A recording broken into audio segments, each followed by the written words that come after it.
बोलने 20 तरिकाहरू।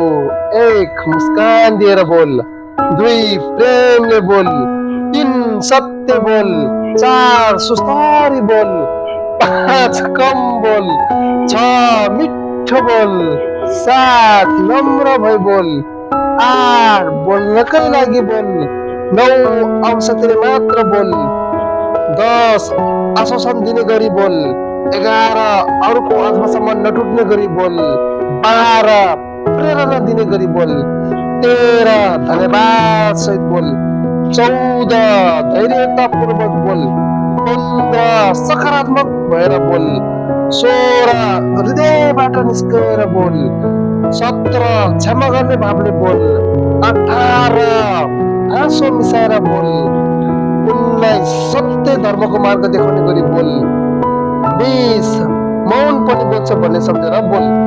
शब्दहरू केवल आवाज मात्र होइनन्, ती मनको दर्पण र आत्माको सुगन्ध हुन्।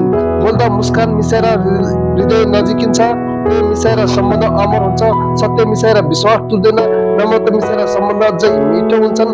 तर शब्दको दुरुपयोग गर्दा घाउ गहिरा हुन्छन्, सम्बन्ध भत्किन्छन्, जीवन अन्धकार हुन्छ। त्यसैले बोलाइमा मिठास, सत्यता र नम्रता मिसाउन सकियो भने त्यो बोलाइले स्वर्गको सङ्गीत जस्तै लाग्छ। तसर्थ बोल्दा सधैँ सचेत बनाऊ, किनभने शब्दले मन जित्न सक्छ, तर शब्दकै कारणले जीवनभरको विश्वास पनि हराउन सक्छ। मित्रहरू, आजको भिडियो हामीलाई कस्तो लाग्यो? कृपया राम्रो लाग्यो भने हाम्रो यस युट्युब च्यानललाई पनि लाइक, कमेन्ट, सेयर, सब्सक्राइब गरिदिनु होला, ताकि आगामी दिनमा यसरी भिडियोले पनि हामीलाई प्रोत्साहन मिल्छ। धन्यवाद।